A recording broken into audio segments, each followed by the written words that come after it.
Bueno, yo creo que hay muchas preguntas y participaciones. A mí me ha encantado este concepto que efectivamente está escrito en la introducción de que a la vida, pues la poesía le da eh, cierta eh, posibilidad salvadora, pero la música la termina redimiendo. Ese concepto tuyo de que solo la poesía y la música explican o dan sentido a la vida, ¿no? Vamos a abrir la sesión de preguntas, de comentarios. Vamos a aprovechar la presencia de Héctor Vasconcelos y por supuesto vamos a pasar el micrófono para que se identifican y hacen su pregunta. Claro que sí, luego tú se la pasas. Buenas noches. Javier, fue una extraordinaria, este, buena idea haber invitado a Edith a comentar el libro. Debo de decir, y a lo mejor la voy a embarazar un poquito, que yo a Edith la conocí cuando estaba empezando su carrera de música. Una amiga suya que trabajaba en ese momento conmigo me invitó a su primer recital y su primer recital fue muy nervioso, esta suite de Bach, que cada vez que la escucho me recuerda el trabajo de Edith. Es una mujer que yo admiro mucho, su tesón, su disciplina, su apego a su profesión. La verdad es que felicidades de haberla tenido aquí.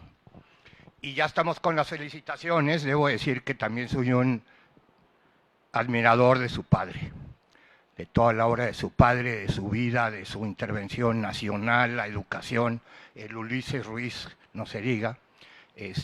Gracias. Yo eh, participo con su eh, preocupación porque se acabe la música, es decir, la música clásica. Yo tuve la suerte de haber asistido a un colegio de estos en que te enseñaban demasiadas cosas y en bachillerato tuvimos 3 años de introducción a la música, a la historia de la música, y nos hacían ir a un concierto 2 veces al mes y traer un reporte. Nuestro maestro era un violinista de la orquesta de la universidad y lo hacíamos sufrir horrores. Le decíamos que habíamos oído los tambores, por ejemplo, para decir los timbales, ¿no? Y se molestaba. Yo creo que el problema aquí es la inmediatez y los este, nuevos sistemas electrónicos de escuchar cosas. Pero también es la escuela. Hoy a ninguna escuela mexicana que yo conozca, o muy pocas, se les enseña música a los niños. Tienen en primaria que llevar una flauta, que la usan para todo menos para tocarla, y luego la flauta acaba en algún closet o la regalan al siguiente niño. Me parece que los fanáticos de la música tendríamos que estar presionando para que se retome la música en las escuelas. Usted hablaba de Japón y de China.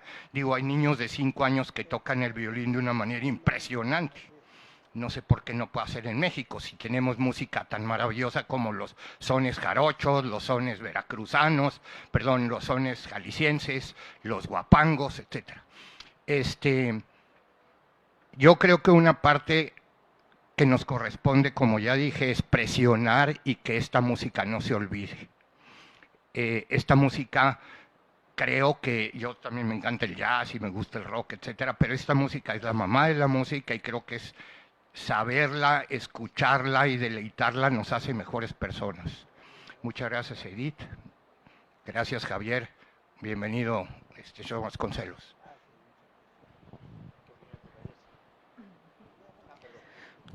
Hola, buenas noches.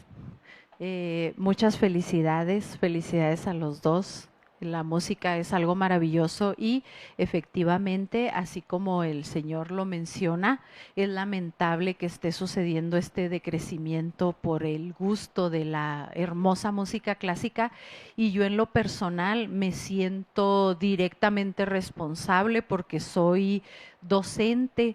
Mis alumnos son alumnos de preescolar de 4 años, entonces sí me gustaría que el señor Héctor Vasconcelos fuera tan amable de darme alguna recomendación pedagógica, que por cierto me voy a sentir muy honrada de recibir una recomendación pedagógica del hijo de José Vasconcelos, ni más ni menos, si fuera tan amable. Sí, dice usted, bueno, primero no podría estar más de acuerdo con usted, con quien me hizo el primer comentario, prácticamente en todo lo que usted mencionó. Estamos completamente de acuerdo, ¿no? Pero ahora, ¿qué tipo de recomendación pedagógica? Usted dice para los niños, es decir, ya están aprendiendo las notas, ¿no? ¿O no? Bueno, yo creo, entonces, sí, yo creo que aún antes de aprender las notas, yo diría que la primera cosa es familiarizarlos con la música, con las mejores obras de la música llamada clásica. Ya dijimos desde el principio que nos estamos refiriendo para efectos de, digamos, de economía verbal a música clásica como la escrita básicamente de Bach, a, no sé, a Stravinsky o Stockhausen o algo así, ¿verdad? Pero desde luego puede haber clásicos de la música folclórica, de la música popular, del jazz, y los hay, ¿no? Pero si nos restringimos a la música que usualmente se llama clásica, yo diría que aún antes de aprender las notas, lo más importante es que tomen el gusto por escucharla. Y eso solamente se logra oyéndola, poniéndoles discos. No sé si tengan ustedes las facilidades para llevar allí un aparato de reproducción musical. Ahora hay tantos que ya no sé cuál recomendar, porque seguro el que recomiende ya es obsoleto y ya no se vende en la semana que entra, ¿no? Pero en fin, cualquier cosa que reproduzca música. Y yo diría que hay que empezar por ponerles cosas muy fáciles. Fáciles, aunque no menos importantes, grandes y significativas. Estoy pensando, por ejemplo, Mozart, sonatas para piano de Mozart, sinfonías de Mozart, quizás no las óperas, no, quizás sea un poco demasiado temprano para óperas de Mozart. No, digamos música instrumental de Mozart. O por ejemplo, bueno, Chopin, música para piano de Chopin, nocturnos, estudios, polonesas, ¿verdad? Música fácil de ser captada, ¿no? Para que se aficionen. Y una vez que se aficionen a cualquier tipo de música llamada clásica, ya de ahí buscarán las otras ramas. A mí me pasó, por ejemplo, bueno, yo desde luego lo primero que escuché fue el piano por mi madre. De hecho, les cuento una anécdota personal. Me preguntaba aquí Javier hace un rato que desde cuándo me había yo familiarizado con la música. Pues le voy a decir, le dije en ese momento desde que nací, pero no es exacto, desde antes de nacer, porque mi madre estaba embarazada de mí cuando estaba preparando el segundo concierto de Liszt para piano y orquesta para tocarlo con Chelevidaje, con la Sinfónica Nacional en México. O sea, durante mi gestación, mi sistema nervioso se creó al sonido del segundo concierto para piano y orquesta de Liszt. Así que antes de nacer inició mi relación con la música. Pero bueno, volviendo al punto, entonces a hacerlos que pesquen el gusto, y hay que darles una variedad de cosas para ver cuál de ellas llama su atención, ¿verdad? Pudiera ser algunas cosas de Debussy, tal vez. ¿Qué otra cosa? Valses y mazurcas de Chopin, otra vez, ¿no? Que Bach, pero como que, porque luego ya se vuelve muy sofisticado, ¿no? Como ¿Conciertos de Brandenburgo? Quizá algunos de los preludios y fugas, ¿no? Bueno, el primero, que es un clásico. ¿Cómo? Vivaldi es muy buena puerta de acceso a la música clásica. Es muy difícil que a alguien no le guste Vivaldi, ¿no? Aunque como mi mente es un poco malévola, luego me vino a la mente lo que se dice de Vivaldi. ¿Cómo no va a ser un gran compositor si escribió 600 veces el mismo concierto, ¿no? Porque todos son muy similares, ¿verdad? Bueno, ahí tienes algunas sugerencias. Ok, buenas noches. Realmente un lujo. Mi nombre es Carlos Aguilar, soy músico de profesión y vine con una expectativa a esta plática y pues me voy con una expectativa sobrepasada. ¿Por qué? Por el título del libro, bueno, pues digo, yo soy músico, pues yo sé lo que es la música, ¿no? Guitarra, más que todo guitarra pues guitarra acústica, no, un poquito clásico, pero no tanto, como que de todo, bueno, desde tango y algo de clásico, música regional, de todo, ¿no? Y a lo que voy, perdón. Ellos son pareja, ellos son esposos. Ella es Mireia y él es Carlos Aguilar. Él es guitarrista y ella es chelista. Y yo fui juez de su matrimonio. Fue la única vez en que yo casé a una guitarra con un chelo. Sonó muy bien. Sí, bueno, tenemos un trío, ¿verdad? Y pues me estoy dando cuenta que quizás estamos interpretando más música clásica de lo que pensaba, porque por ejemplo tenemos piezas de Gardel o de María Grieber y pues cosas por ejemplo pues, música ya de anterior a los años 50, por ejemplo, ¿no? Grandes clásicos como Lágrimas Negras, como Dos Gardenias. Y también tenemos montados como tres áreas, que sería La Habanera, O mio babino caro y otra, bueno. Entonces, pues me doy cuenta como que parece que andamos más que todo en la música clásica. Mi comentario es de que al venir yo a esta plática, pues me interesaba muchísimo conocerlo, sobre todo porque conozco su trayectoria y la de su padre. Pero dije yo, bueno, pues qué tanto se puede hablar, pero me llevé no sé, un coscorrón de alguna manera, porque me doy cuenta que la música, todo el mundo sabemos qué es la música en realidad, porque desde que la escuchas, pues tú sabes lo que es la música, pero poderla definir, ponerlo en palabras, es muy complicado, es mucho, muy complicado. Y cuando lo escuché a usted, o sea, me sentí gratificado porque lo que es un concepto abstracto, de pronto lo escucho en palabras y de una forma poética incluso, y que me es una revelación, ¿verdad? Y entonces veo que definitivamente tengo que comprar el libro y creo que puedo encontrar mucho más de lo que acabo de escuchar. Y hay que... ¿No dije demasiados disparates? No, de ¿Ustedes que ninguna son manera. músicos? No, claro que no. Yo no sabía No, que venía un público de conservatorio, entonces no, aquí la mitad son músicos, no sabía. Pero bueno.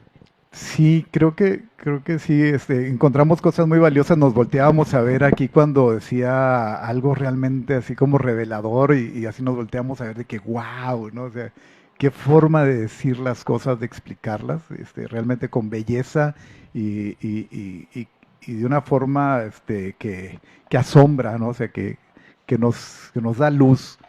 Y otra cosa que quería mencionar, aparte del lujo de haberlo escuchado y que es motivación para nosotros como músicos, pues conocer a una persona como usted, realmente pues sí, nos dan ganas de seguir estudiando y también reflexionando sobre lo que hacemos. Y en cuanto a la cuestión de reflexionar sobre la actualidad, yo soy reacio al famoso lema de que todo tiempo pasado fue mejor, ¿no? Que lo escribió, me parece, un escritor, un poeta, Manrique, por allá de 1400 o algo así. Y entonces, creo que más que todo está cambiando. La historia es cambio. Y dentro del cambio hay retrocesos, pero hay avances. Y entonces es difícil hacer la evaluación de que no, pues vamos para atrás. Y no lo creo yo así, más que todo, pues es un cambio y hay que ver en qué vamos para atrás y en qué vamos para adelante. Los datos que usted menciona, pues son muy claros de que sí hay un retroceso, pero a la vez pues nunca hubo más oportunidades que ahora, ¿verdad? Entonces, ahorita se presenta una gran oportunidad que es cosa de, yo pienso, de capitalizar esa oportunidad, que si se quisiera, si hubiera, yo creo, una voluntad política, como la hubo, por ejemplo, en la época de su padre, ¿verdad? Que hubo apoyo, por ejemplo, a los pintores, por ejemplo, de ahí viene todo el muralismo, por ejemplo, ¿no? O también hubo apoyo para compositores mexicanos, ¿no? Y para llevar la educación al medio rural y todo eso. Creo que haría falta un poquito de un apoyo que viniera de arriba. Y por el otro comentario es que dentro del cambio que tenemos ahora es que yo veo que los compositores no están haciendo obra para concierto, sino que están trabajando donde hay dinero, en las películas, en las series, allí donde están, yo me toca ver el inicio de algunas series y oigo una música fabulosa. En las películas oyes música increíble, ¿no? Y también, por ejemplo, los casos, por ejemplo, hace poquito vi la biografía del bailarín Rudolf Nureyev, donde la música está hermosa, ¿no? Y pues todas las personas que la hayan visto, pues seguramente se quedan impresionados y es un acercamiento a la gran música, que fue una de las frases que me gustó, la gran música, ¿no? O la música grande, no me acuerdo. Bueno, mi pregunta, si gusta comentar acerca de cómo los grandes compositores están muy abocados ahorita al cine y a las series. Bueno, mencionar la excepción de Arturo Márquez, que tengo entendido que su obra El Danzón número 2 es la obra, creo que más interpretada en todo el mundo, ¿no? Sí, Okay. sí. Muchas gracias, maestro.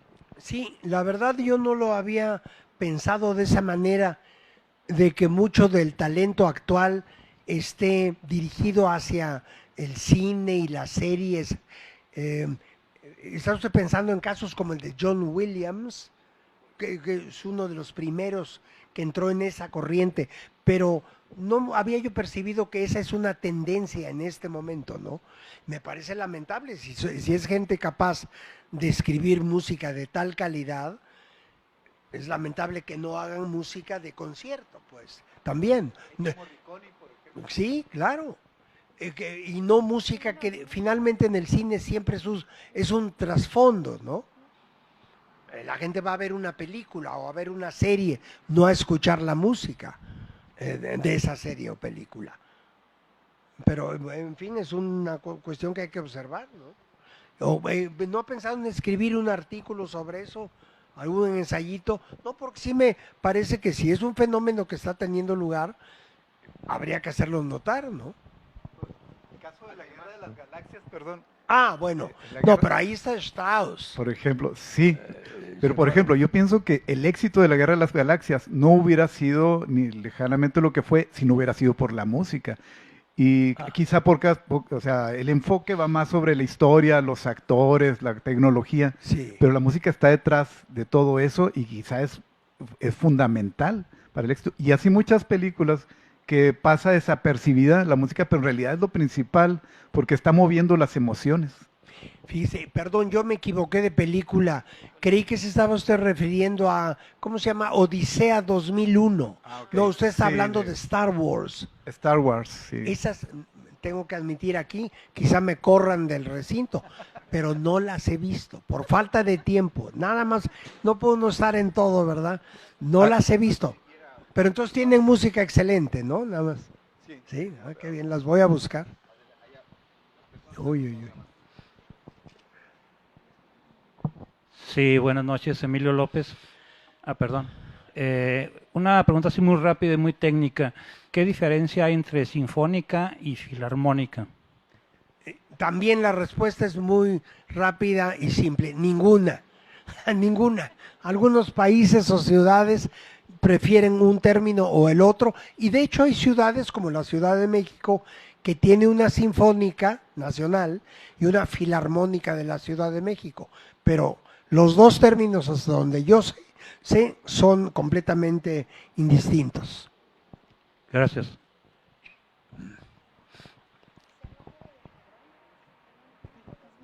Buenas noches. Primeramente, bueno, un par de preguntas solamente.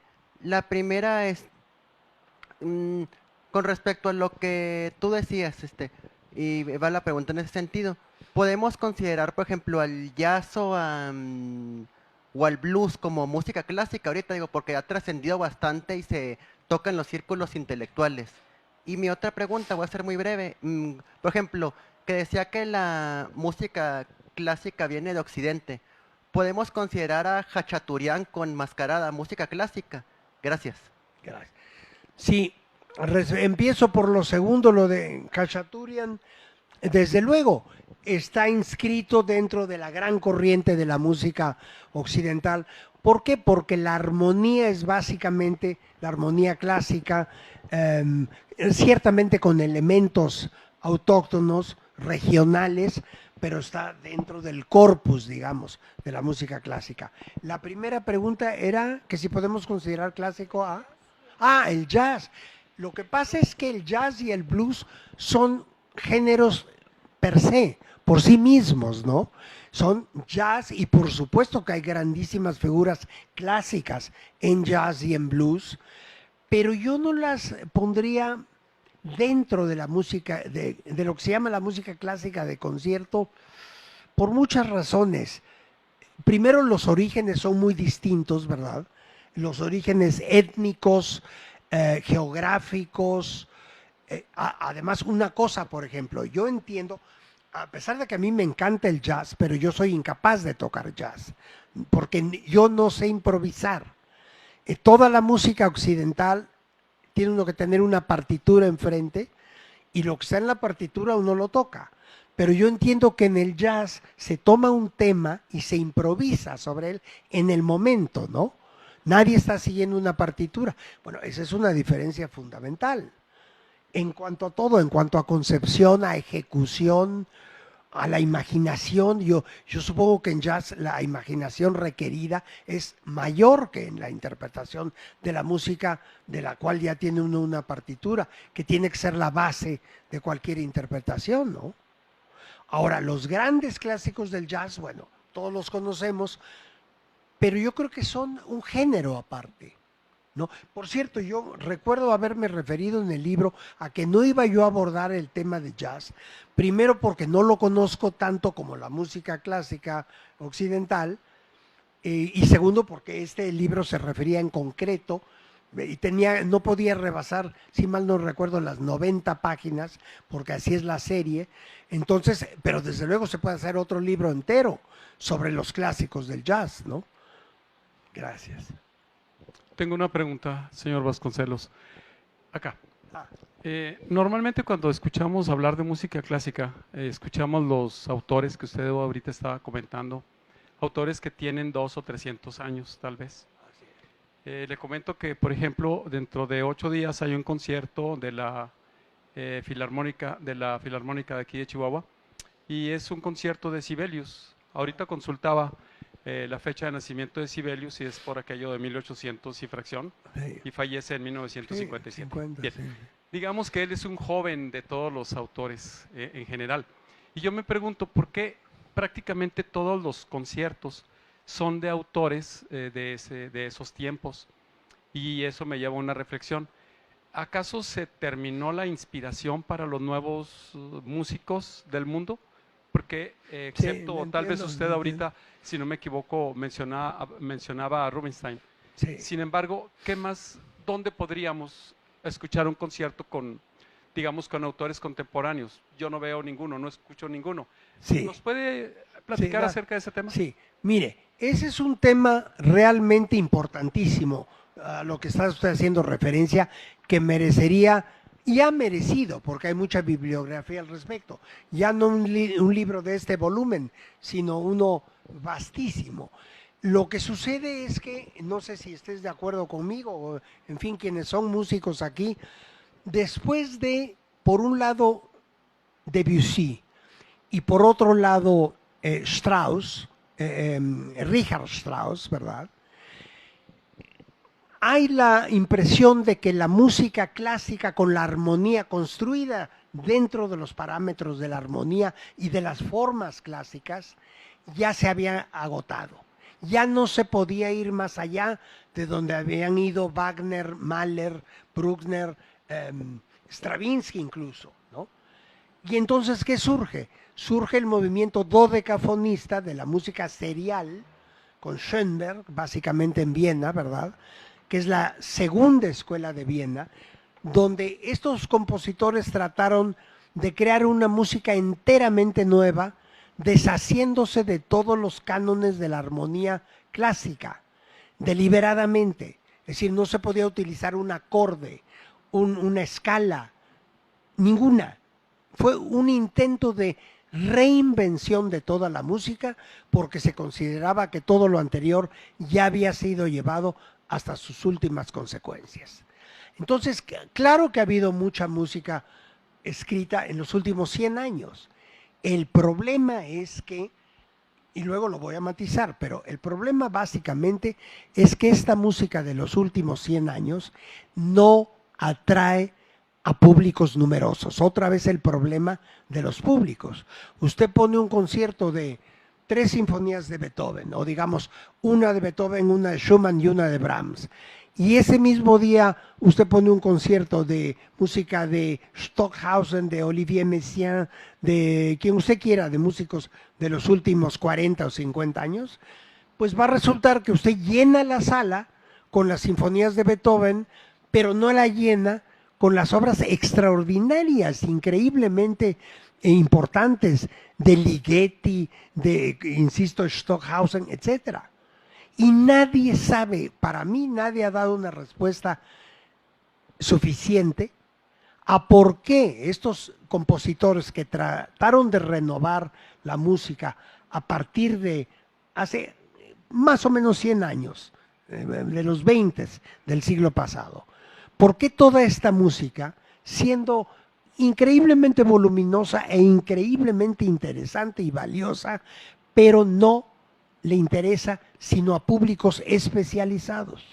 Ahora bien, hay festivales enteros en Europa de música electrónica, de música de Messiaen, por ejemplo, festivales, pero son generalmente para públicos reducidísimos de devotos, como se dice a veces, de capillas, ¿verdad? Pero los públicos generales no parecen responder bien a estos compositores nuevos, con algunas excepciones, porque tiene usted un Leonard Bernstein que por supuesto que atrae a los grandes públicos, no se me ocurre algún otro. Pero bueno, este es el punto de vista mío, no sé, aquí hay varios músicos profesionales, ¿ustedes qué piensan?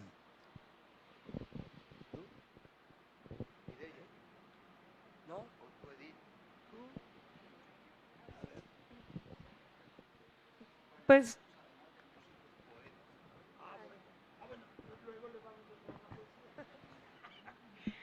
sí, pues no puedo estar más de acuerdo con usted que sí, esta música contemporánea sí está hiper especializada, son otros lenguajes, otras estéticas de sonido, que a lo mejor tendríamos que dar un salto un poquito gigante para darles una apreciación artística, ¿no? Porque podríamos decir que hay personas que no están tan abiertas a escuchar estas nuevas propuestas, ¿no?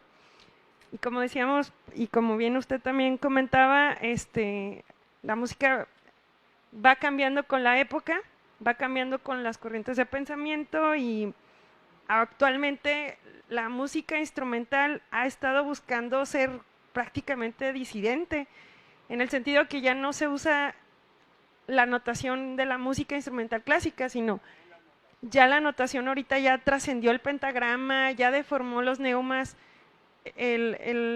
bueno, las notas en la notación clásica es neuma y plica, ¿no? Lo que vemos así en lo más común. Pero ya en lo contemporáneo la notación incluso es compleja para los intérpretes, ¿no? Si bien sí hay algunos músicos contemporáneos reconocidos, por ahí ubicarán a Lupino Caballero, artista local, pero que a nivel internacional pues ya ahorita está muy colocado y su obra gusta mucho, pero sí comparto con usted esta visión que se ha reducido el público, ¿no? Sí. En fin, ¿alguien más tenía comentario? Sí. A ver. Sí, buenas noches. Primero que nada, bienvenido a Chihuahua, senador. Un gusto tenerlo por aquí. Felicidades al gobernador por este acertado evento. Más que una pregunta, yo le voy a proponer un ejercicio un poco de introspectiva. Si usted llegara ahorita a su habitación de hotel y tuviera a su alcance sus 3 obras favoritas o sus 3 canciones favoritas en todo, ahora sí que en todo el ámbito musical, muy complejo, pero así a bote pronto, me gustaría que nos recomendara o nos sugiriera cuál es su top 3 de la música. Vaya, con toda la experiencia que usted tiene, que ha adquirido, y bueno, va a ser algo interesante conocer su gusto personal. Mire, ya hasta tos me dio con su pregunta. Mire, yo estoy acostumbrado a que me hagan preguntas de veras retadoras todos los días en el Senado, pero creo que todas las que me han hecho en 5 años en el Senado que llevo no son tan difíciles de responder como la que usted me está haciendo, porque hay muchas circunstancias. Depende en qué ánimo regresaría yo a mi casa, cómo fue mi día, si estoy cansado o si estoy eufórico. De veras es muy difícil. Yo le podría decir qué escuché anoche o antenoche, pero no le puedo decir qué voy a escuchar mañana. Bueno, hoy nada, porque hoy creo que nada más tengo un compromiso para cenar y luego me iré a dormir. Y además no tengo mis discos acá. Pero digamos mañana que llegue yo, en teoría, a mi casa, no puedo hacer una predicción qué se me antojaría escuchar. Pero lo que sí le puedo decir son algunas preferencias personales, ¿no? No necesariamente para hoy o para un día específico, sino en general en la vida, ¿no? Quizá el compositor que yo más admiro de la historia es Mozart. Y le voy a decir por qué. Porque yo no conozco, y le he preguntado a muchos músicos profesionales, si conocen una obra mala de Mozart. Y mire que compuso más de 500 obras, su número de Köchel creo que anda por los 560, por ahí así. O sea, cerca de 600 obras, más las que se perdieron, se destruyeron, etc. Y no hay una que no sea prácticamente perfecta. Es como el arte de Rafael o de Miguel Ángel, ¿no? O de Leonardo. Simplemente son obras que dejan a uno estupefacto por la perfección absoluta.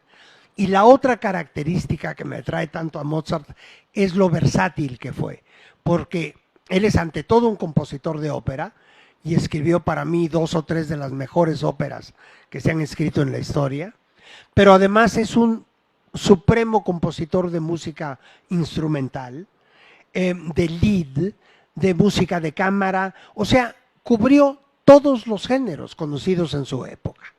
Entonces, por eso es el que más admiro. Ahora, si me preguntan qué es lo que siento yo de manera más íntima, como dirían lo que me llega más hondo, probablemente yo le respondería a Schubert, porque hay algo en Schubert que a mí me toca en lo personal de manera muy, muy intensa, ¿no? Bueno, ahí van 2. Y bueno, el tercero, va usted a decir que qué restringido estoy a una época y a una región del mundo. Pues sí, la verdad es que sí. ¿Qué quiere? Esa es mi naturaleza, mi temperamento. Pero probablemente el tercero, le voy a decir un lugar común, sería Beethoven. Porque también algunas de sus obras pues me han acompañado a lo largo de toda mi vida. Se las podría yo tararear enteritas de la primera nota a la última. Y bueno, es parte de mi vida como, no sé, como mis piernas o mis brazos o lo que sea. Eso es lo que le puedo comentar hoy. Vamos a ver mañana. Buenas noches. Perdón. No sé si ha escuchado la Rapsodia Bohemia del Queen. Hace muchísimo tiempo la oí, pero no tengo un recuerdo. Ah, bueno, la pregunta iba en ese sentido. A mí me parece que la Rapsodia alcanza niveles muy cercanos a la música clásica. No sé si en complejidad, en armonía, se podía equiparar, pero si no la recuerda, pues... No, pero le prometo una cosa, mañana ya sé qué voy a poner en mi casa cuando llegue a mi casa, mañana en la noche. Creo tener el disco, creo que lo tengo. Lo voy a oír para darme cuenta. Gracias. A mí me gustaría... Víctor, adelante, antes de... Buenas noches. Bueno, en primer lugar, me da mucho gusto. Le felicito por su libro, felicito a Edith, felicito a Javier por haber traído esto. Que un político sea un hombre polivalente. Un hombre que no nada más viva de la política, sino tenga una gran trayectoria intelectual y el micrófono no se escucha bien. Y cultive ese gusto por la música. A mí, pues me gusta la música, aunque soy pésimo músico, bueno, no toco nada, pero me gusta mucho la música y con el libro, pues la voy a disfrutar más. La voy a disfrutar más. Lo que me sucede actualmente es que, pues la música de los chavos de ahora, cierta música, pues no me gusta.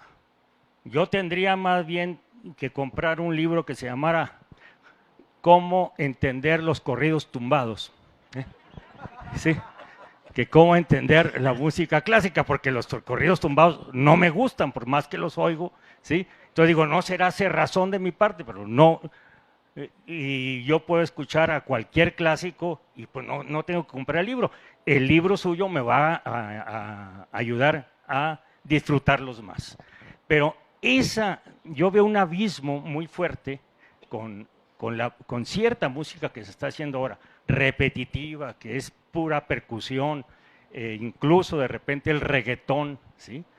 Que pues no conduce más que a moverse, no se sienta uno a disfrutarla.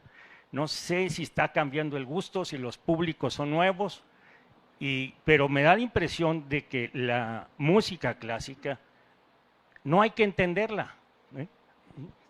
Entendiéndola se disfruta más, realmente, pero como que es más universal, con solo escucharla basta. Muchas gracias. Sí, desde luego hay la cuestión de los gustos personales, ¿no? Que es lo más válido que puede haber. A todos nos gusta más determinada literatura que otra, determinados pintores que otros. Hay un elemento subjetivo de gusto personal y de eso se trata. Por eso es importante conocer las artes para que cada quien decida qué es lo que más le gusta. Ahora, dicho eso, fíjese usted que ahí sí yo tengo una diferencia con usted. A mí sí me atrae la música electrónica. Concretamente, para ser más específico, la que se toca en los antros, donde van los chavos de 16 a 20 años, ya después de los 20 ya no. No, por ejemplo, estas cosas donde puede uno estar por tiempo indefinido, trum, pum, pum, pum, pum, pum, pum, pum, pum, y así, media hora, y le voy a decir, porque yo he pensado, bueno, ¿por qué me atrae mucho esto? Porque yo creo que eso nos conecta con una raíz ancestral antiquísima, con lo que era el Homo sapiens. No estoy diciendo esto de manera peyorativa para la música electrónica, todo lo contrario, estoy diciendo que me gusta mucho. Esa era la música que escuchaban, digamos, hace decenas de miles de años nuestros ancestros, porque tenían a su alcance solamente un par de palos o piedras o cosas elementales. Entonces, ese tipo de música yo creo que nos remonta en el inconsciente colectivo de Jung a aquellas épocas verdaderamente primordiales del ser humano, y eso, bueno, pues al menos a mí me siento hace 50, 60 mil años con pum, pum, pum, pum, pum, pum, pum, pum, pum, y así se siguen, puede quedarse una hora, y tiene un efecto, ¿cómo diría uno? Hipnótico, esa es la palabra, hipnótico. Se deshace uno de cualquier preocupación porque lo va uno envolviendo ese ritmo eternamente repetido. Así que a mí sí me atrae, ya ve usted, lo que le digo son los gustos. Bueno, creo que podemos darle un gran aplauso a Héctor Vasconcelos por este extraordinario intercambio. Más que charla, es un intercambio, un diálogo el que hemos tenido contigo. Efectivamente, el gusto es algo pues, muy subjetivo en cada persona. Fíjate que yo tengo un problema con el tema de la música electrónica, porque a mí el sonido me gusta apreciarlo casi de manera natural, Y a veces la música electrónica, ese sonido depende mucho del volumen, y entonces el volumen hay una alteración que distorsiona la naturalidad de la armonía y de muchas cosas que luego en la música más natural uno disfruta, pero pues en eso también se rompe gustos. Yo solamente te quiero preguntar, tú eres un ejecutante también, tú también eres un músico, tú también tocas. ¿Qué tocas y has compuesto tú? A ver, la composición es otra disciplina muy distinta. Yo estudié composición como parte de mis estudios musicales, pero nunca he compuesto absolutamente nada, ¿no? No he sentido el deseo, la urgencia, para nada. Ahora, toco de vez en cuando, muy de vez en cuando, porque las demandas de tiempo de mis actividades políticas o diplomáticas me absorben prácticamente todo mi tiempo y más. De hecho, con frecuencia estoy absolutamente exhausto por el trabajo acumulado durante un día. Sin embargo, procuro seguir estudiando, digamos, una media hora al día, y los sábados y domingos, cuando no tengo compromisos de orden político, entonces sí estudio 4 o 5 horas, ¿no? Y he tocado de vez en cuando en las redes, pueden encontrar algunas cosas que me han subido quienes me manejan las redes. Hay unos estudios de Chopin, unos impromptus de Schubert. Ah, por cierto, hablando de chelistas, con Carlos Prieto, no sé si lo conocen todos, el chelista. Con él hice unas grabaciones hace como 10 años de música para piano y violonchelo de Beethoven. En fin, de vez en cuando grabo algo o toco en público. Por ejemplo, me invitó la entonces secretaria de Educación, Delfina Gómez, hoy gobernadora del Estado de México, a tocar algo porque se lo sugirió el presidente durante el centenario de la fundación de la Secretaría de Educación Pública. Y ahí está en las redes, con la Orquesta Filarmónica del Politécnico.